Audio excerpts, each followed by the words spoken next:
حیدرآباد دکن ریاست کے چھٹے نظام میر محبوب علی خان بہادر کی جانب سے ان کی اہلیہ کے لیے تعمیر کردہ حیدرآباد کی مشہور عمارت سردار محل کی بحالی کے منصوبے کو حتمی شکل دے دی گئی ہے۔ نواب میر محبوب علی خان نے سال 1900 میں شہر کی یادگار تاریخی چار مینار کے قریب واقع اس خوبصورت عمارت کو تعمیر کیا تھا۔ اس کی بحالی کے کام کی اطلاع تلنگانہ کے محکمے بلدی نظم و نسق کے special chief secretary Arvind Kumar نے دیتے ہوئے کہا کہ اس عمارت میں آرٹ گیلری، اسٹوڈیو اور کیفے ہوگا، ساتھ ہی اس میں قیام کا بھی انتظام رہے گا۔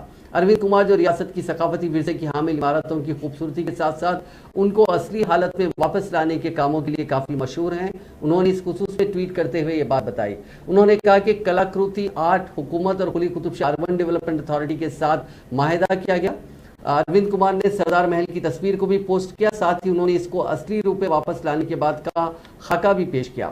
سردار محل کو 1965 میں بلدیہ نے لے لیا تھا، تبھی سے اس عمارت میں بلدیہ کے کئی شعبے کام کرتے ہوئے بلدی سرگرمیاں انجام دی جا رہی تھی۔ انہوں نے اس ٹویٹ پر وزیر بلدی نظم و نسق کے ٹی راما راؤ اور حیدرآباد کے رکن پارلیمنٹ اسد الدین اویسی کو بھی ٹیگ کیا۔ کے ٹی آر نے ان کی اس ٹویٹ کو ری ٹویٹ کیا۔ واضح ہے کہ اروند کمار کی شخصی دلچسپی سے شہر حیدرآباد میں سیڑھیوں والی کئی بولیوں کو نہ صرف ان کی اصلی حالت میں واپس لانے کو یقینی بنایا گیا بلکہ ان کا افتتاح کرتے ہوئے وہاں پر سیاحتی سرگرمیوں کے آغاز کے بھی اقدامات کیے گئے۔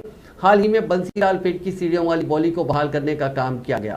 ان تاریخی بولیوں کو نہ صرف نظر انداز کیا گیا تھا بلکہ ان میں بڑے پیمانے پر کچرا بھی ڈالا جا رہا تھا۔